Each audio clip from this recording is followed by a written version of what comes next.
We're in. We are live. Let's go.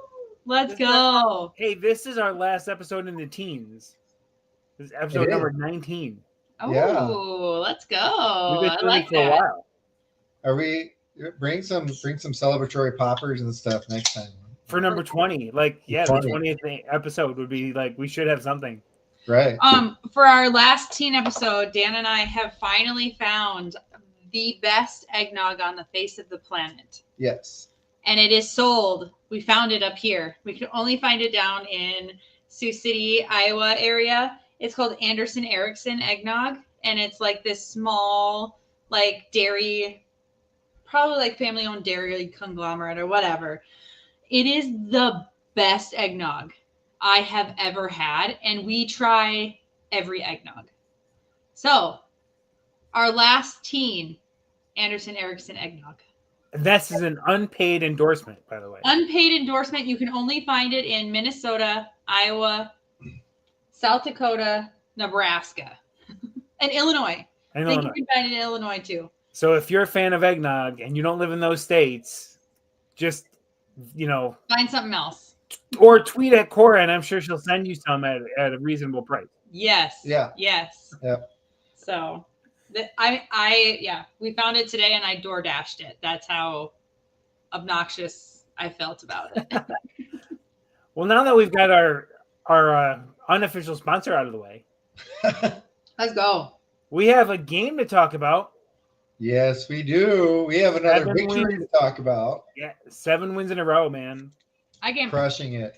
I mean, I can believe it, but I can't believe it. But what? Let's go, Thank Q. you. Brian's on cues here. No, we're not talking. That's so sad. I mean, it's sadder than the Bears' performance, even. So we're not going to talk about Brian's song. What's the Brian song? Brian's song is a movie about Brian Piccolo. Okay.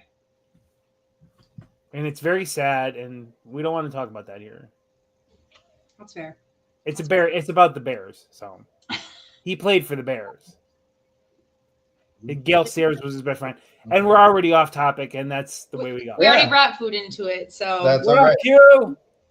Oh, I yelled at a little too we loud. were just talking about eggnog. What is I your yelled a little favorite too loud. kind of eggnog? Do you like eggnog? I don't. I am not a nog person. Okay, You're not a nogger? What don't you like about it? Is it No. the Overall- thickness? Is it the taste? The consistency and the taste are not my thing. Okay. Too much like heavy cream. Yeah, it's like drinking cream. I love that. Dan drinks whole milk. Yeah. So we normally are you can only get Kemp's around here until we found Anderson Erickson. Anderson Erickson isn't like drinking thick cream. It's like half and half. Sorry, we should stop talking about it.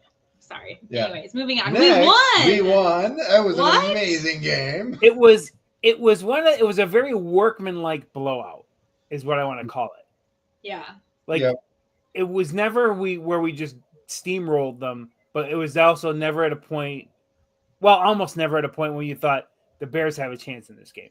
They had a chance until someone didn't report in Yes. as Yep. an eligible position, and that was the beginning of the end for them.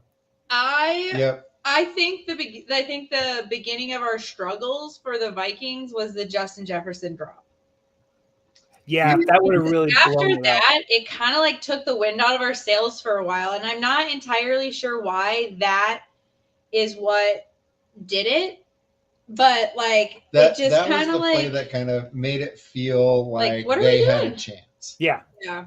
That it was that was the drop that it was like, all right, everyone feels that they're in this still. And then After I felt that. maybe the Bears And then the fact that kind of made it a game. we didn't kick it. Yes. Yeah. Yeah, I And- felt like KOC said, you know what? It's all or nothing after that drop. We don't want to settle for 3. We're still going to go after the touchdown. Yeah. And I in wasn't fact- mad. I mean, I wasn't super. I didn't hate it I didn't like it. I because did. it was so early in the game, and I hated it. I like we were dominating. That's the only thing is that we were dominating. Yeah. And so I didn't hate the call because I was figuring we would just keep dominating as the game went on. And then it didn't happen. So then I hated it after the fact. But in the moment, I was like, I even told Dan, I was like, I don't hate this. And he's like, I do. And I was like, I don't. So it's kind of like that fourth tequila shot. You don't regret it at the time. Yeah. But then later, it's like, oh, I shouldn't have done that. Well, when the ramifications come knocking. What ends up happening is like, okay, you miss the touchdown catch. Okay. You're deflated. You realize, like, Bears realize they're still in this. They still have a chance because they were just gifted that. And then, the shout out to Moss was a nice touch by Jefferson. Oh my gosh. I can't. Okay, let's just take a moment and ADHD brain for a moment. All of all of the tributes that they had were like incredibly meaningful. They were so amazing. And I forgot about the fact that KOC played with Moss, and some of the ideas were KOC's idea. So like, I just love the fact that like the Vikings brought in a coach that like played with our best player ever on the Vikings and like has that level of respect for him. And like, he even has that story about, do you ever remember the Tell Us with Metellus, where it's like, what's your come to the NFL moment? Welcome to the NFL moment. Well, KOC's, he was in a huddle with, he was in a huddle and he was like fumbling through a whole bunch of plays, and Randy Moss was like, oh, fuck this, and left. And he's like, I'm not being a part of this. And he said that was the reason why he's the coach he is. But it was just very like a full circle moment where they, like, I don't know, it just felt very full circle. It felt very special, and it hit you right in the feels. Oh, sure. The whole night did. Yeah. But anyways, back to that is like you drop the touchdown pass and you lose some wind out of that. And then rather than kick it and make it just a little bit more easy on us or stressful on them, is you go for it and you turn it over. And I mean, the interception ended up helping us yardage wise, but it was still like, if you don't get it, it completely deflates it, and it puts all the momentum back on the Bears. Whereas if you just kick it, we maintain most of that momentum. That's fair. But then the defense didn't let down. Right. And the defense performed. Yeah. With contrary to recent weeks, though. But also, I think we got a lot of help from Caleb Williams. Oh, for sure. My favorite was the double spinorama with the leap over the invisible speed bump on the field, like invisible small hurdle. Hey Jay. Hey Jay. This is actually the sweatshirt Dan bought for me for Christmas, and he's like, you should probably open it early. Yep. Come to find out, normally I'm a medium, but the lady he got it from thinks I should be an extra large. So it was supposed to be a medium. Oversized is good. Yeah, it's comfy. Yeah, I like oversized. So if we get to keep this when Dan goes and gets the medium, Dan will get this and I'll get the medium. And I'll have another small sweatshirt. And then we could be matching even more. Two matching the heart, right? Heart. Yeah. There you go. There it is. We're like almost 9 minutes in and have talked very little about this win yesterday. So too many moments of being distracted. But we didn't, for whatever reason, the choice was to throw the ball. Yeah. And we just held back and didn't run until basically the fourth quarter. Yeah. And by that time, everything was open. I mean, we had some good runs, like, because I think we started the first few plays were runs. The first two drives we had good running drives. We just killed ourselves with all those stinking penalties. Oh my god! And I think that might be why they didn't run more early, because Cam was in motion, more than Aunt Bethany's Jello mold. I mean, he was just constantly false start. Did he have 4 or 5? I think it was at least 4. I think it was It was at least 4, but I can't remember if he got a 5th or not. But oh my gosh, it was rough. We had 56 It wasn't even really getting beat either. But like, it wasn't that. This is a frustrating thing, and it feel like it happens all the time. And maybe I notice it more because Dan's screaming about it. But there are so many times where we get into the middle of these games and we get so many flags, and then the Bears, they got a few, but like they were pretty ticky-tacky on the Vikings, and there was someone lined up in. Oh my gosh! In the middle for like the first probably the first 13 plays done by the Vikings, the Bears left defensive tackle was lined up in the neutral zone. And like, it was when you were on a line time. And their hand was on the line. And I'm like, what are we doing here? The helmet is clearly even with the ball. I've seen that. That's another one of those penalties that I've seen let go an awful lot. And then they call it on random us. times. Yeah. Oh my gosh. Well, holding is the same. There's holding on every play. Yeah. Yeah. They just call it at random times. They even talked about how the officiating crew was like doing overtime or whatever, because normally they're pretty quiet. And I'm like, God, it was exhausting. It was exhausting. I did not want to pay attention to it. But here's a fun fact. As much as it sounds like we got penalized, the Bears had like 40 more penalty yards. They had 93 to 56. Oh my God. Well, it was so bad. What killed them on the yards, the big one was the PI in the end zone. Yeah. Yeah, that's true. The PI in the end zone. But the more important ones were, hey, I'm going to be a lineman blocking in the backfield, and I'm not going to tell anybody I'm going to do it. Right. I mean, there were definitely bigger costs. And then they compound it by holding, I think, on the very next play. Yeah, so, it was the Bears beat themselves. Like, yes, we beat them, but like, I think we still win that game if they have fewer penalties, but it's a lot closer. But they helped us out a lot. Okay, so Jay, O'Neal out, that you could really tell that the O-line was struggling. There was one play, and I wish I could remember what play it was, and I even watched the replay to see if it would show up, and it didn't. There was one play where the Bears had like a lot of momentum, and they were going into it, and like their center, or what with the defensive tackle, the middle, one of the middle guys, he got a really good jump, and he hit a wall, a Bradbury wall, and you could like hear him like smack right into the shoulder pads of Garrett Bradbury, and it was like you could just tell he just came right at him and it was like boom, fell right down. And I was like, look at him go.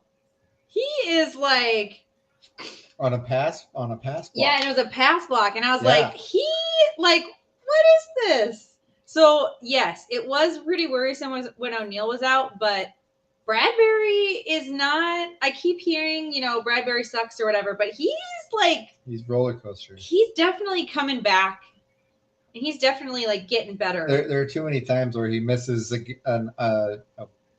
not him though. It's not him. It's the two guards around him, because the guards are the weakest spot on the O-line, and it's the two guards around him. I think we're going to be without Garrett Bradbury next season. I think we're going to be replacing the center next season. Mm-hmm. We need guards. We do not have any serviceable guards. I think they'll address the offensive line problems finally. I mean, we're good on tackles, but we need guards. Bradbury is above average. Our guards are below average.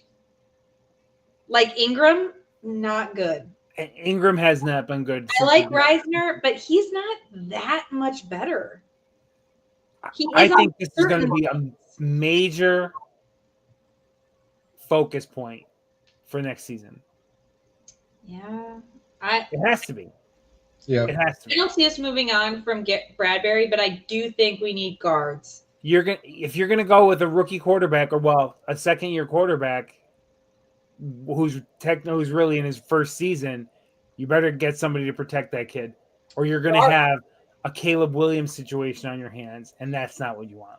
Mm-hmm. And I think Bradbury gets a bad rap because he's the center, but he's surrounded by bad guards. And I think he would be better if he was surrounded by people who were better and communicated and like didn't leave him by himself, or I don't know. I don't hate Bradbury. I think we just need guards. Because we just don't have them. we know how to draft the tackles, man. Right. We know how to get a good left and right tackle, but haven't we been having issues with guards since like Searles left? Maybe drafting isn't the way to go. Maybe it's time to start searching for free agents who can block. Yeah. And because I think a lot more guys are willing to come to Minnesota now with the way things are going with KOC and this team, and they see what happens in that locker room. I think it's a very inviting atmosphere to come play for the Vikings. 100%. All right, let's pick our stars. We're like way behind today, thanks to some eggnog and other things. All right, we always let ladies go first. Who do you like for your first star, Cora? I'm going to go with Jones. He had a really good day. I felt like it was about time we just slowed the game down. Are able to give our defense a rest, and I felt like they did a really good job in this game, at least towards the end and a little bit in the beginning, and it was largely due to Jones. So for his 50th touchdown, he was awesome. They waited till the end to unleash the beast, but he was there to close the game out. I had him on my list, so I love the pick. Dan, who do you got? Grenard. Yeah. Grenard. So solid. 3 solo, 3 assists, 1 sack. Hell of a game. Hell of a game. He's so good. I know. Did you see his press conference where he's like, getting a strip sack is the best feeling in the world? Yeah. I love that. Like those are it's great. Our defensive guys they have this killer instinct about them, and I love it. I think we should have gotten him we had hands on Williams so often. Oh my gosh. If he wasn't so mobile, we would have gotten way more sacks. He's very elusive. I was gonna pick a defensive guy. I almost know it's Joshua, but I'm not gonna tell us what we want, what we really, really want. I'm going with my favorite underappreciated rookie. Well, I think he's appreciated now. Know the thrill. Give me my kicker, baby. Gosh, and did you see him in the game in the locker room speech? He literally looks like someone quote tweeted it and said, Will looks like he is someone who randomly won tickets to be a Viking for a day. Not I think it's perfect. I think it's literally perfect. He looks like the guy who's got to get up early to do his paper route before his mom yells at him. Yeah. I absolutely still rides his bike to the stadium. Yes. Has to ask his mom if it's okay to pay night games, because it might be past his bedtime. Yeah. That kid. He was money yesterday. 52-yarder to start with, 31-yarder he hit in there too, and 46. All solid kicks. His extra points were dead on. He kicks the ball with authority when he's not hurt. He does. It goes straight through. Yeah, there's super high, straight through. The doink that he had last week, I could live with that. Honestly, I could live with it. He hit the upright square. So it wasn't like he totally shanked the kick. it just faded a little bit on him at the end. Yeah. And that may have been just from inactivity for 4 weeks or whatever. So I'm giving it to the rookie. I'm giving it to the rookie kicker. I love him. I love that they call him striker. I use the gifts from Airplane as much as possible when he kicks. Woo! And most people won't get the reference when I do those, but I don't care. Some people get it. In case you don't get it, since we're here, they call him Striker. His nickname is Striker, and the key character in that movie, Airplane, is named Ted Striker. So you can always find the gifts, and there's the one where he's disco dancing and all that, and I will use the Ted Striker gifts every chance I get. Fair. So that's where the connection comes from to all you younger folks who've never seen the Airplane movies. We should talk about our X Factors now. Yes. Yep. It's not me this week. Well, Yannick Murphy was nowhere to be found. Who? Who? Murph was on the side of a milk carton on Sunday. Yeah. I mean, I guess as a cornerback, that's not a bad thing. right. So, Right. Yeah, it's one of those things like there are no stats for not giving up completions. yeah. So it's not a bad thing, but yeah, he was pretty quiet. Honestly, I don't know. I mean, Cashman had a really good game, but I kind of feel Beeflo-ish. Well, Shaq Griffin only had 3 solo tackles, so not a bad game, but not. Yeah, he wasn't great. Cash 8 tackles, 7 solos, and he fell on the fumble. Yes. And then he didn't almost run one back, but he almost ran one back. Somebody said if that was Van Ginkel, it was a 6. Yes. Ginks He was falling that entire time he was falling over running. his feet. He was just he doesn't. Yeah, he was like, I got the ball. He's a linebacker who doesn't know what to do with the ball in his hands. Yeah. That's okay. Yeah. All right, I'm just gonna make my pitch for my guy. We only allowed 284 yards of offense. They were 2 for 15 on 3rd down, 1 for 3 on 4th down, and the defense only allowed 12 points, 6 of which came after the block punt when the game was well decided. I'm just saying, Beeflo's defense that had given up tons of yards in the last 2 weeks.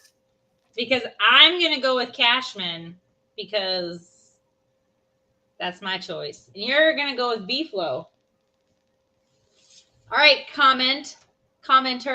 All right, J and Q, who do you got?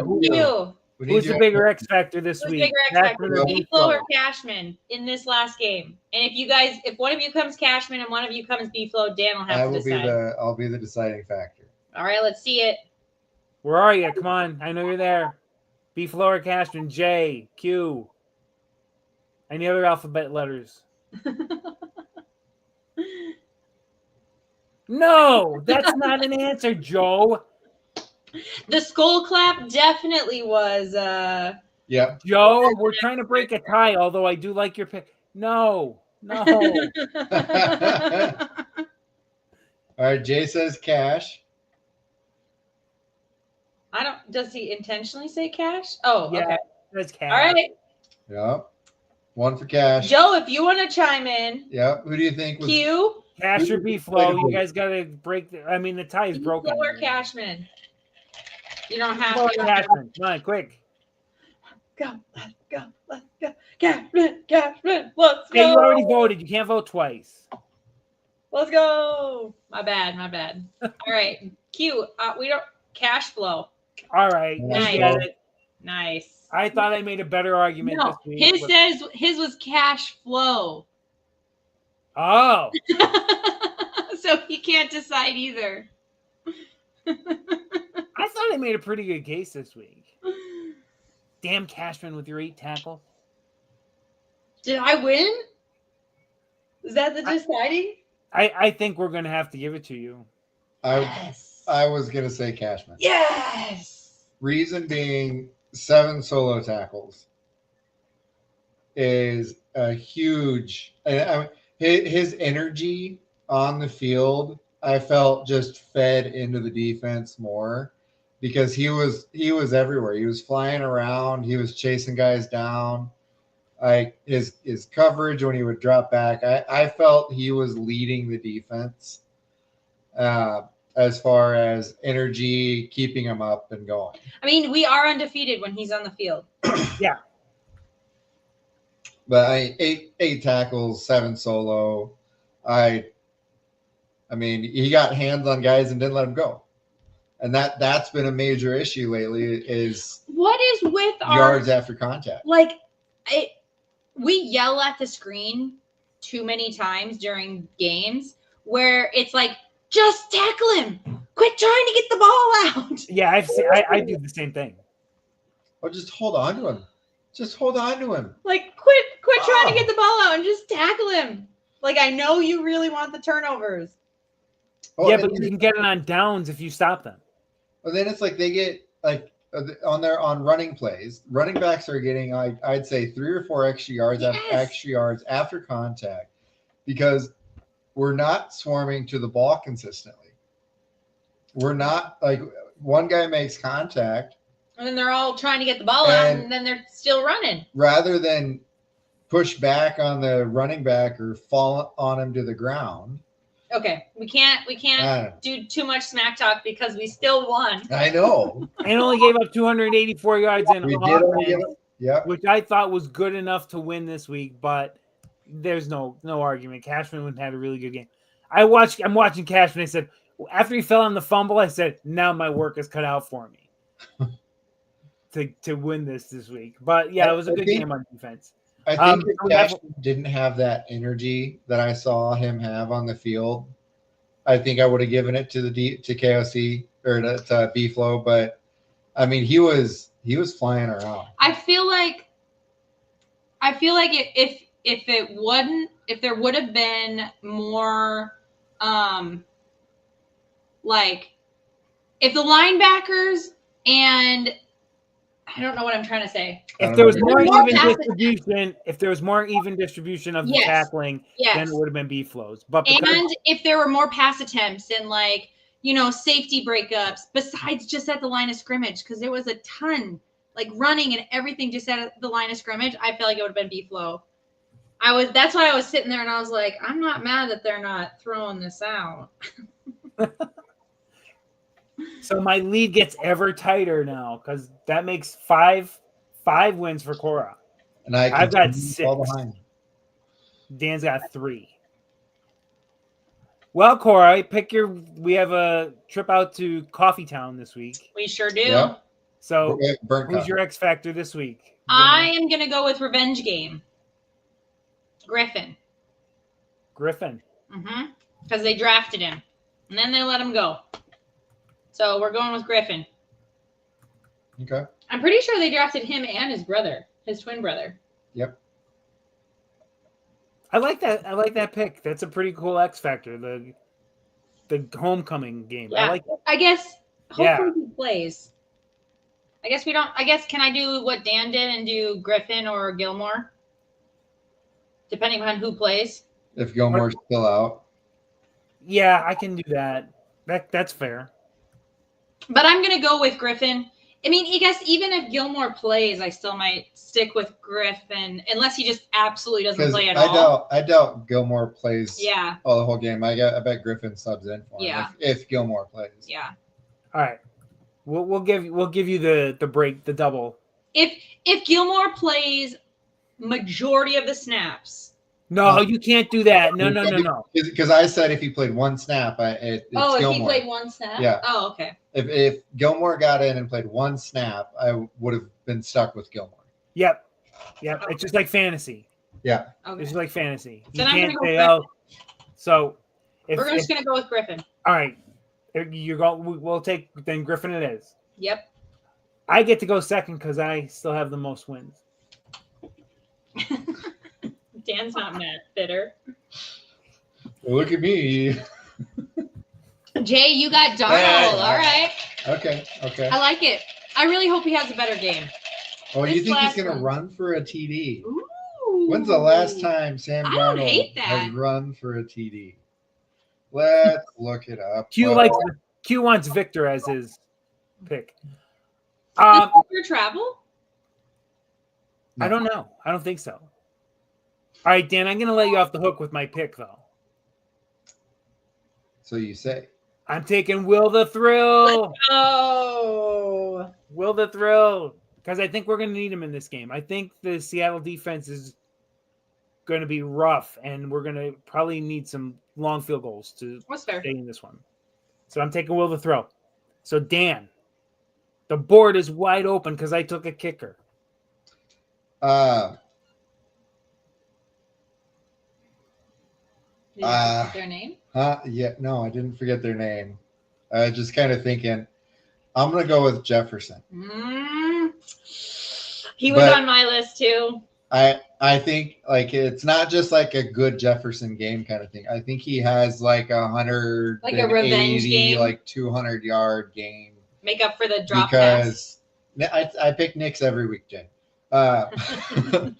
So I think because Seattle is going to feel overconfident in their ability to cover him. Okay. So I feel like he doesn't get triple team, and they have to split off on Addison. Addison's been too hot. He's too good.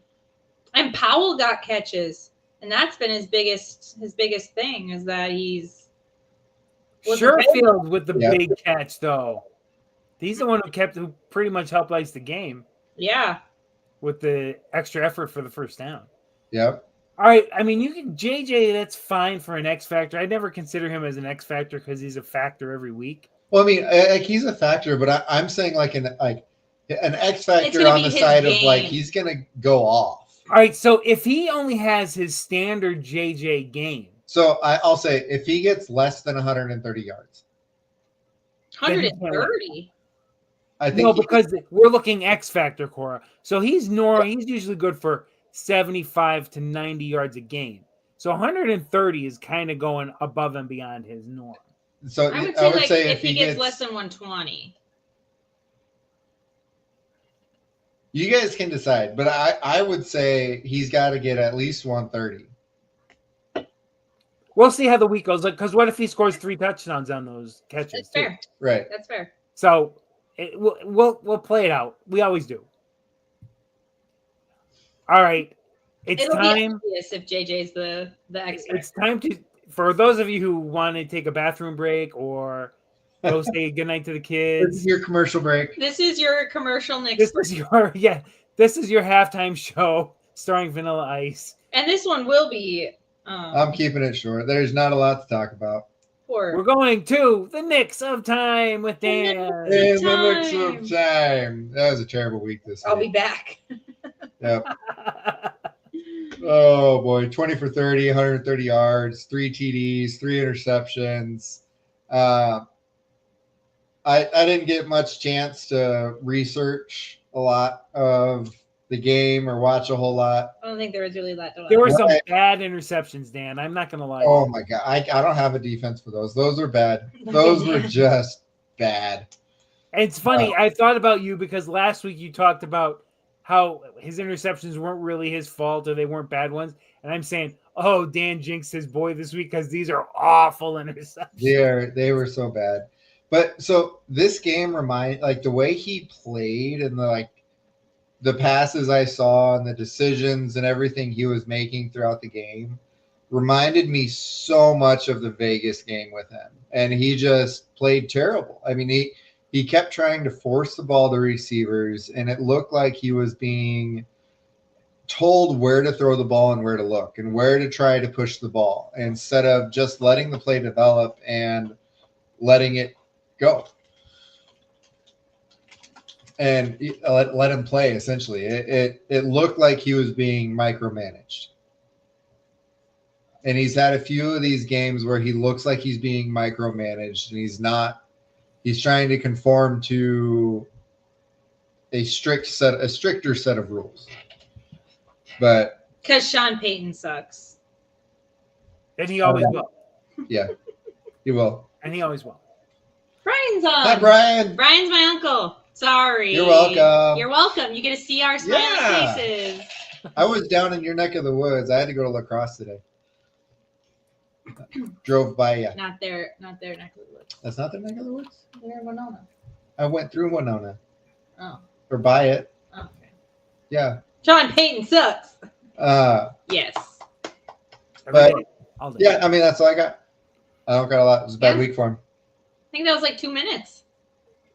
Dan, we appreciate when you keep Bo under 2 minutes when it's a 2-minute drill with Bo.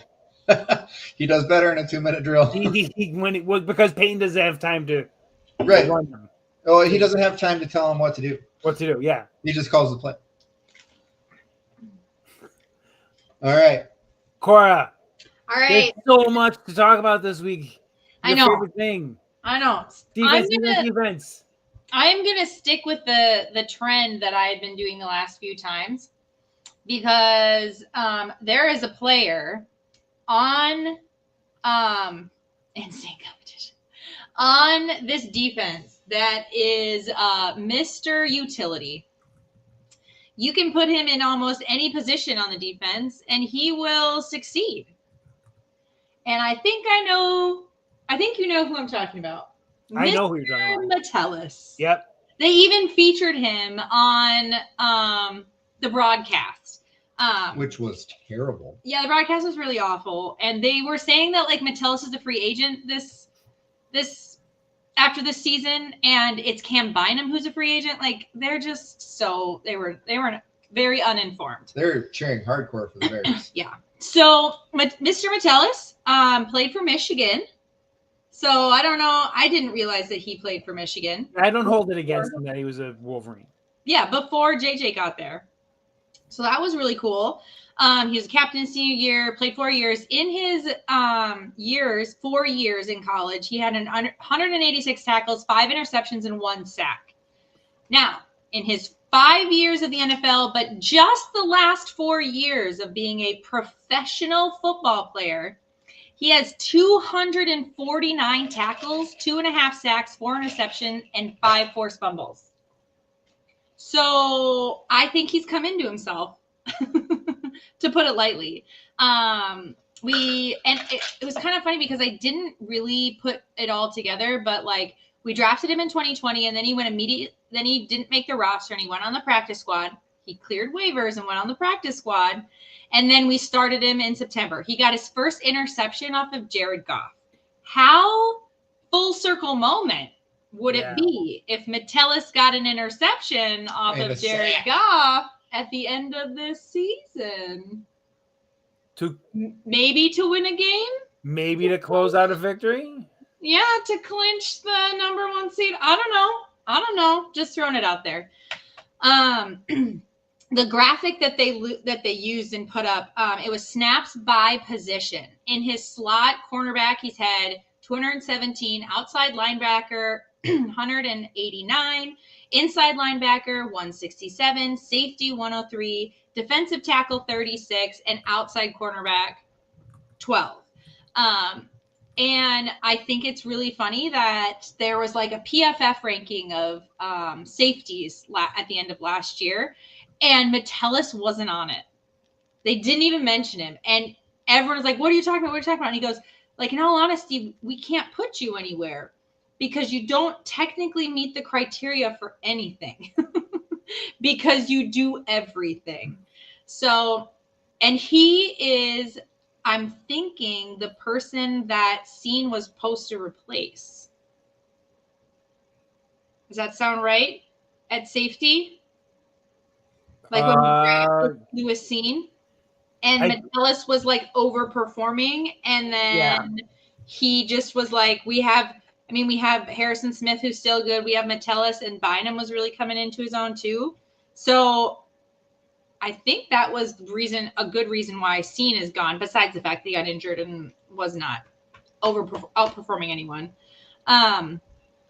But I just think it's ironic that he's killing it. And he's really coming into his own, especially last year was his best year. And this year, I don't think he's quite on pace to have as many tackles as he did he's not on pace to meet what he did last year.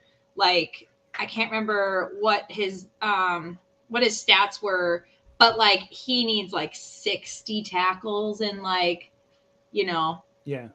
3 games or something like that to meet that. And I want to say I want to say like 3 of those interceptions came last year.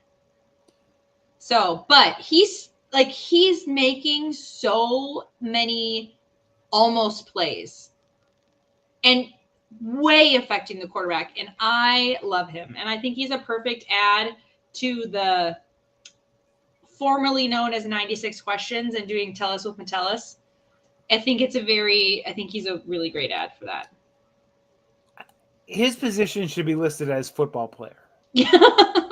Defensive football player. Well, it's the utility thing with baseball. There it is. Wait, so 40 minutes and 31 seconds in, if you had that on your bingo card, bring baseball into the podcast. I am trying to make somebody win bingo tonight. Okay? My god! Well, like there's a legit utility position in baseball. Yes, and that's where he falls under, but it's not official in football yet. Yeah, he's just too good at too many places. And I think it's either whoever we have as coaches that are developing these safeties to be like playmakers, like Harrison Smith. He is insane. Should have had an interception. I know. Yeah. And it's either the coaches that we have picking the right people and then coaching it up to them, or it's just that we get really lucky with these insane, amazing players. Because how often do you have a Harrison Smith and a Josh Metellus? Not just amazing players, amazing people. Amazing people, yeah.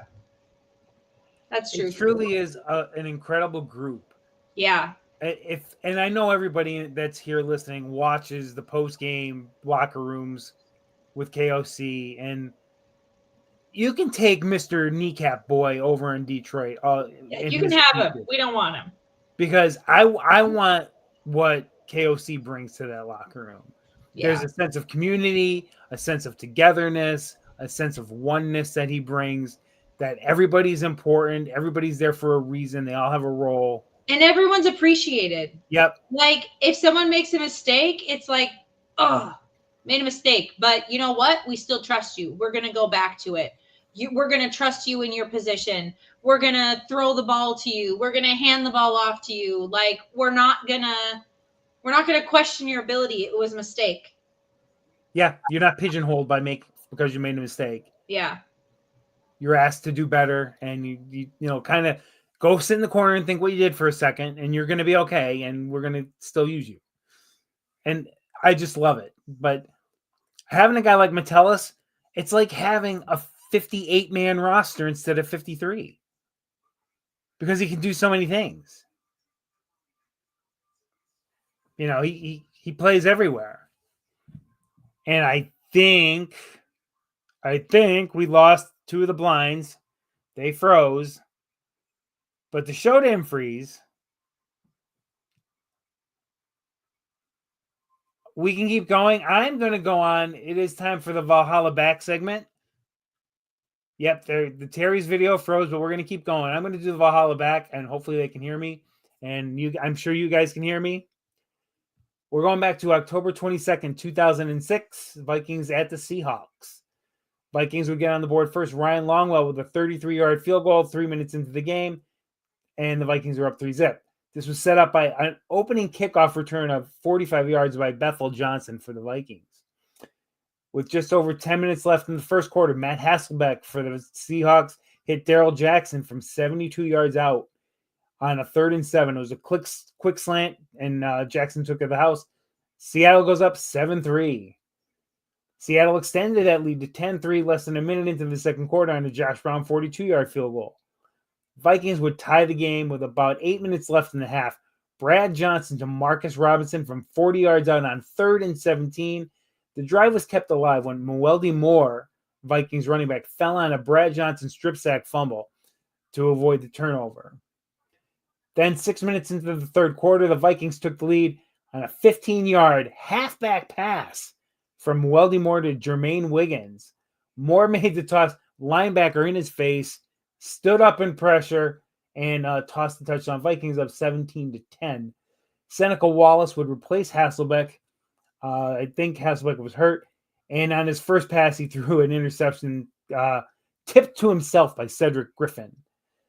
With 4:51 left in the third, Chester Taylor took a handoff, bounced outside with no hole up the middle, and went 95 yards with the ball. The Vikings going up 24-10. Josh Brown would come back, hit his second field goal of the game for the Hawks 49 seconds into the fourth, cut the lead to 24-13. However, with just under 8 minutes to play in the game, Kevin Williams would fall on a fumble in the end zone caused by Ben Lieber, the Vikings up 31-13. And with just under a minute to play, E.J. Henderson would intercept another Seneca Wallace pass. Vikings seal the win 31-13. Stats for this one for the Vikings: Brad Johnson, 15 of 24, 171 yards and a touchdown. Chester Taylor, 26 carries, 169 yards and a touchdown. Marcus Robinson was our top receiver, 4 catches, 77 yards and a touchdown. Henderson had a great game, 10 tackles, half a sack, and the interception. Cedric Griffin with his interception. Why did I pick this game from 2006? This was the very last time that the Minnesota Vikings beat Seattle in Seattle. It has been 18 years since the Vikings have had a win in Seattle, and I think it's really time to end that drought. And that is this week's Valhalla Back. We are without the Terrys for the moment. We will continue on without them, and it looks like we may have them back.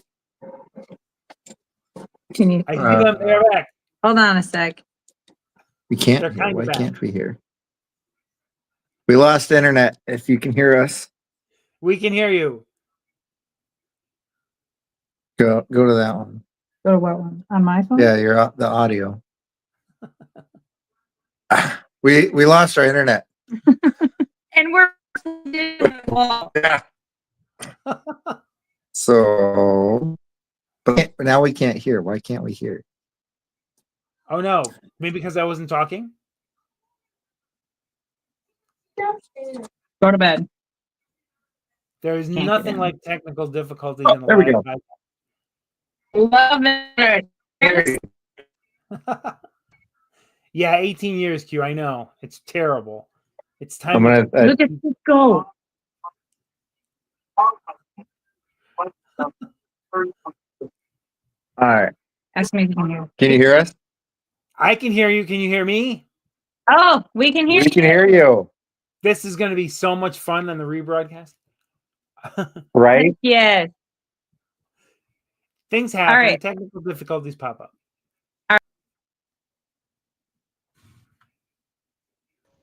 We're back. Woohoo! We were listening because Dan had to like restart the router. We were listening for most of it, and then the whole internet went down. But we did hear most of it. No, Brian, they never come to Minnesota for a regular season game, it seems like. I mean, when was the last time they were in Minnesota? For a regular season game? Yeah. Oh, I think it was within the last 5 years they came to Minnesota. Didn't they play Did they? at the bank? Yeah, they did. We beat them. Yes. But it's been 18 years since we went out there. yeah. Dustin was saying it was like 20. Wasn't it? 2006. It was 2006? Okay. That's what Valhalla Back was tonight. The last Oh, time. yeah. Yeah, we need one for Harry. We need to get one out there for Harry. We need to Well, win. the good news is Russ Wilson doesn't play for them anymore. There you go. But Geno Smith is so hot and cold. He's not Russ Wilson. That's yeah, fair. true. That's fair. He doesn't go out and make a couple of mistakes in the first 3 quarters and then redeem himself in the fourth quarter the way Russ Wilson normally did. 250 yards in a quarter. I will say that every time I talk about Russ Wilson. Yeah, you know why he looks so good? Because he's so bad sometimes early in a game. He puts his team in the hole and then he bails himself out in the fourth quarter and everybody makes him out to be a hero. It's like, if he didn't do this crap he did in the first 3 quarters, they wouldn't have to bail himself out in the fourth. That's fair. If you bail yourself out, all they show is highlights. Right. Yeah, that's me too. Yeah. Let's not talk about those games, guys. The game's on me. But so that anyway, that's our Valhalla back. I think it's time to do some predictions now that you're live and Now that We're back. Yes.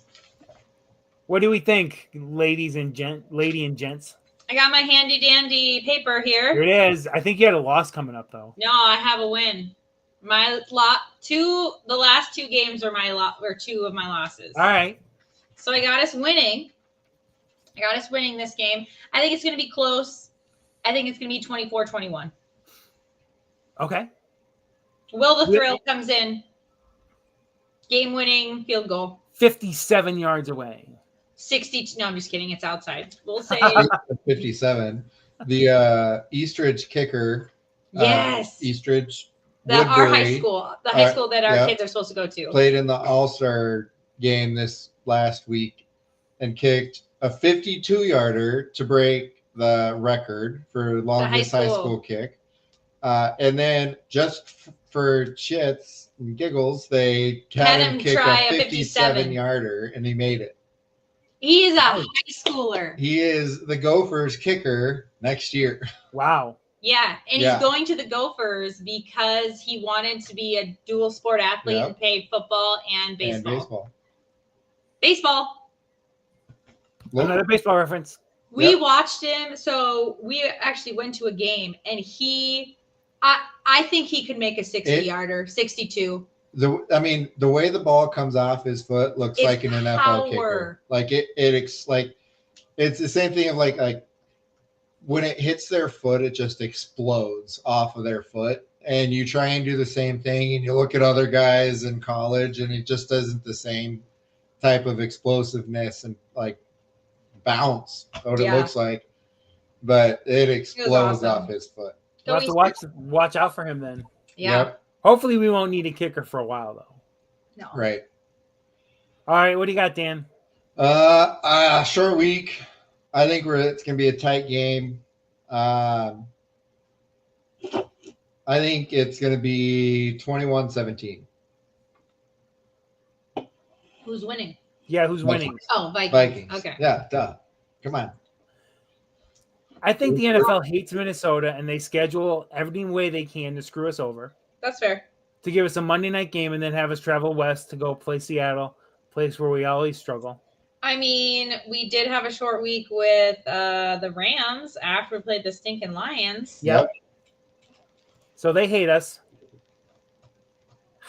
I think this comes down to Gino's health, to be honest with you. Because if he can't go, I think the Vikings can win the game. I don't want to say handily, but I think it could be a kneel-down situation if Gino doesn't play. Oh, yeah. I think if he does play, it's going to be a dogfight. I mean, he's another elusive quarterback. But I think if his leg is hurting and he can't be elusive, that helps. Right.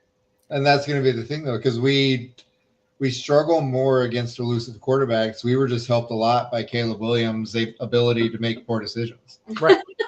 And Gino doesn't make poor decisions often. But he's also not as accurate as Kyler Murray. I'm gonna play the PTSD Vikings fan who's used to bad things happening when they shouldn't. I think Jay's also picking the Vikings to lose. Because we have our fate in our hands right now, and we want to give that fate right back to somebody else to take care of for us. Jay. So, I'm gonna take Seattle 27, Minnesota 23. I can easily see that flipped though too. Oh yeah, the way it goes, like the way the game goes, like that could easily be flipped. You guys I think it's going to be a very competitive game, and I don't think the Vikings. I'm not saying the Vikings can't win. I think they can win. I just think we struggle out there. They've won 7 in a row. This is a team that's playing well over their heads. I don't want to say over their heads, but they're overachieving. Definitely overachieving. And 7 in a row is a lot in the NFL to win. Yep. you're gonna have to lose a game somewhere, and I think this is it. So I'm gonna say 27-23 Seattle. I think Jay just had the Vikings winning 24-21. Jay, that's the same one I had. I want to be wrong. I hope this he's is a wrong too. this is a big game in terms of the remainder of the season too. Yeah. I mean, our next 3 games. all we have left are big games. Yeah. Right. We don't Like have it an started easy with one. this week. Starting this week was our first of 4 big games. Yeah. They can come out and own this game against Seattle. Getting the Packers in our place is helpful. And I don't know, the Lions are beat up. They Yeah. are. And they keep getting that. I mean, the comment about them all season long has been that they play hard. They play And hard that and they play teams are aggressive. beat up and tired after they play them because they play so contacting and aggressive and they play hard. And now I think that's starting to, we're 14 games in. That's starting to bite them in the butt a little bit because you've been playing so hard so long, and these aren't college athletes. No, Montgomery's done for the year. Yeah. Yep. They lost a couple of defenders yesterday or Sunday. I think So it's this is a team that's literally limping into the back end of their schedule. And I say this all the time. I've said it, the Vikings to me can beat any team and can lose to any team. Yes. That's who we are. So it all depends on how this game starts, I think. I think if we get off to a good start, Vikings can hold on, put them away, get that 8th in a row. If the Vikings struggle early, out there with that 12th man thing that they have going on, I can see it where they just can't get enough going positively and overcome it. Do you think we have to be more productive on defense or offense? Offense. You think so? Yeah, offense. Run game, pass game. Got to put the ball in. You have to run the ball. And I know KOC doesn't like to run the ball. He has to. We have to establish the run game sets up the pass. I said this last night. The run sets up the pass. When we started to run, things opened up in the passing game last night. In that fourth quarter, there were open plays. Receivers were open. Easier passes for Sammy when we started to run the ball. And you've got to set the run up with the pass up with the run. There's no choice about it. Against Seattle, definitely. Yep. So I want to see a more even balance in terms of play calling. Now, if you get to where there's no holes and every run is a minus yardage or a short yardage, and you're in long situations, different, and you might have to abandon the plan. But you can't abandon it too soon. Yeah. Yep. Because sometimes you could start slow and then it just wear them down, and then 2-yard runs become 5-yard runs, and then 5-yard runs become 10-yard runs. So you can't abandon it if it doesn't work right away. So that's, to me, is the key. If the Vikings are going to win, they've got to establish a ground game to set up the passing game. I do feel like we have won in every single way possible this year. So Yeah.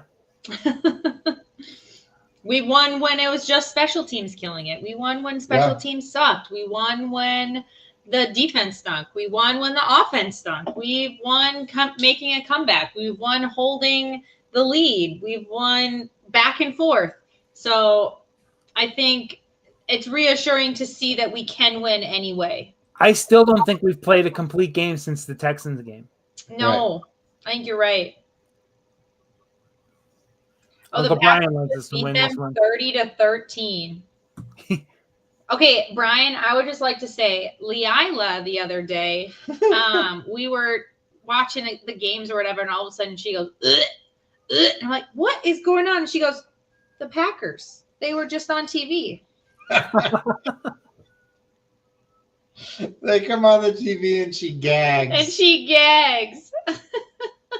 She's been trained. She's been raised properly. She has. She has.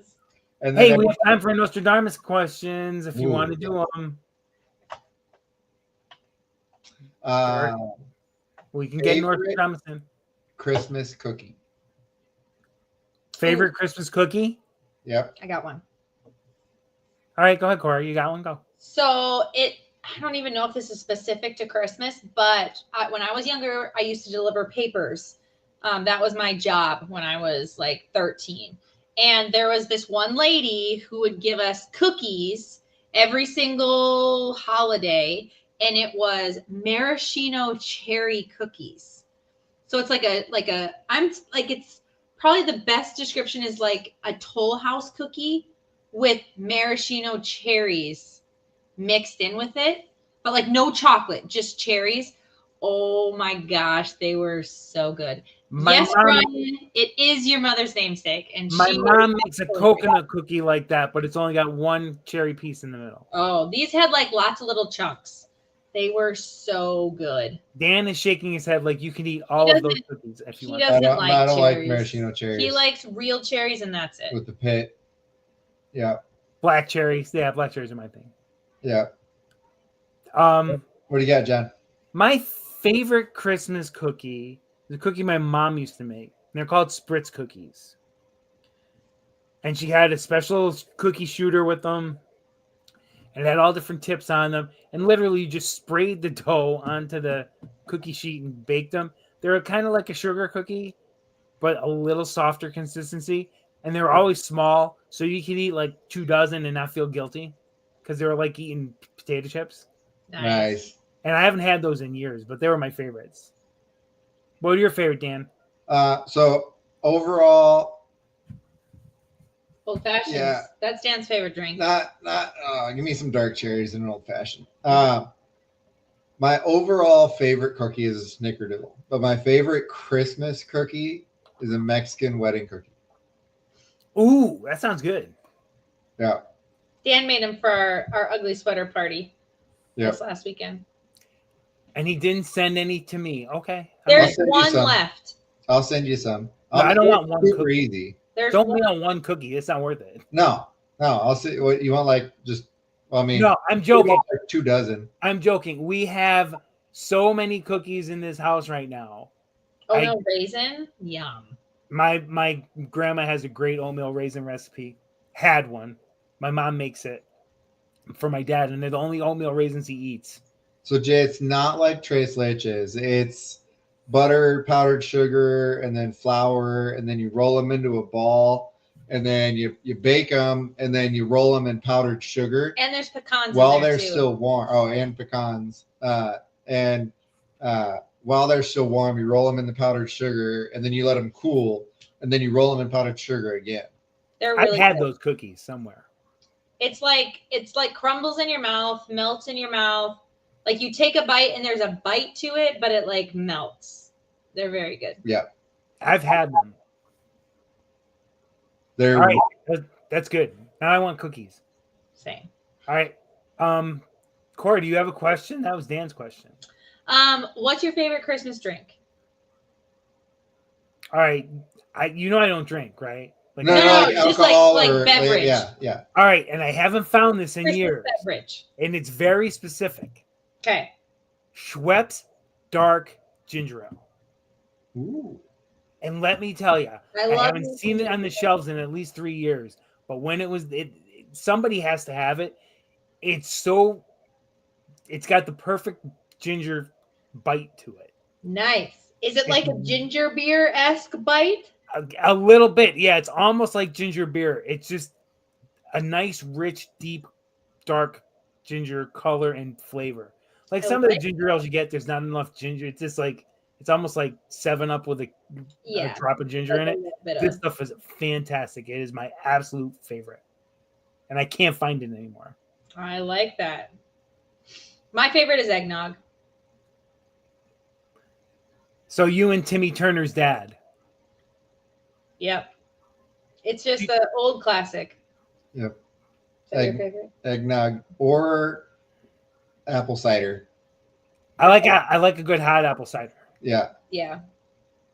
I like the old fashioned choice though. I've been on an old fashioned kick lately, and at our ugly sweater party, I always like an old fashioned. Always likes an old. I always like an old fashioned. At our ugly sweater party, the host had a miniature smoker to make smoked old fashions. Whoa. So it's got the pot for the little wood chips, and then a fan that pulls the smoke into the drink. Oh, so good, so good. Yep. All right, John, you got a question? Of course, I've got a question. Is food. What is your favorite obscure Christmas tradition? Like, not something that everybody does, but something very specific that you guys do that you don't think anybody does or not too many people do. Oh. I got one and he has one. Yeah. Okay, good. I think I already said this once on the podcast. Ours is the Christmas tree spiders. Yes, you So did mention we the Christmas have- spiders. We put them on this year. We always put them on first, and we read the story. And I think we only have 4. I don't think we have 5 anymore. I think one of them got lost. But we have 4 Christmas tree spiders that get put on first. We read the story, and then we put all the rest of the ornaments on. And for those of you who don't know, the Christmas tree spider is a story that my... Look it up. You don't need to go into it. Okay, it's basically just to appreciate the day of Christmas, and everyone is wonderful. I think we talked about this in the after hours version of Three Blinds. That's fair. Yeah. When we log out. Jay, you break an ornament. Purposely he breaks one. Wow, that is different. Yeah, but he doesn't have the Electric Mayhem bus on his tree. That's like I do. true. It's true. That's true. If you haven't seen the Electric Mayhem bus video, look it up. I have it. It's my favorite ornament. It's on your Twitter. It's on my Twitter. It's on my blue It's sky not Easter too. too. Yeah. Jay, I do 4. We were doing 4 roses this weekend. So my kind of family tradition is we do orange pancakes. So Very special. they only allowed to do them really like once or twice a year. Single barrel 12 year. We break that tradition quite often, but Because they're so good. They're so good.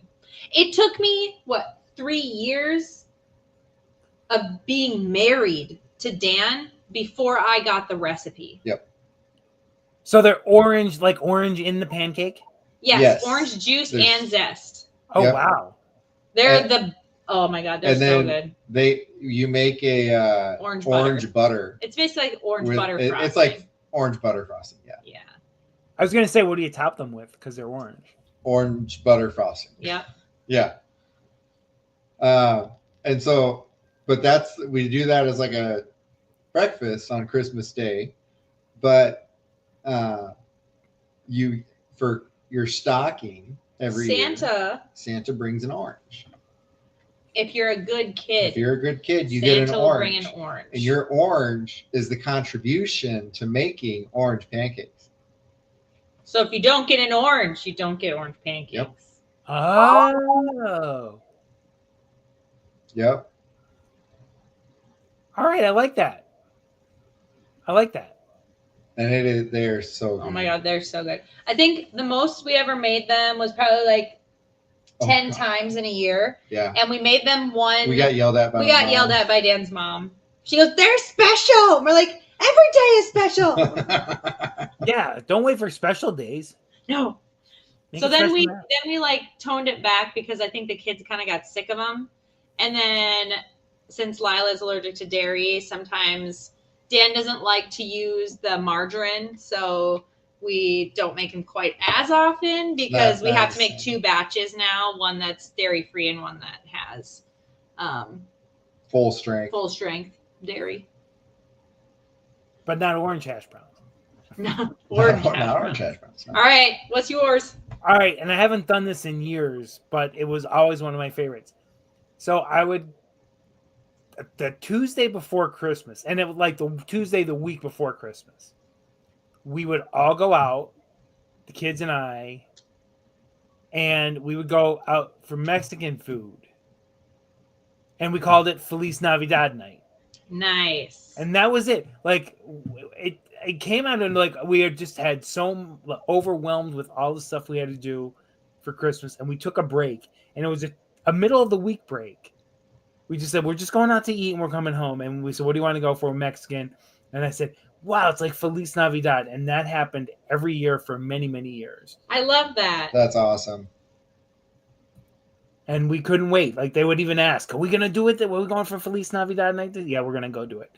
Now, since everybody grew up, we don't do it anymore, and everybody moved away. But I would like to try and get that tradition started again because I love that.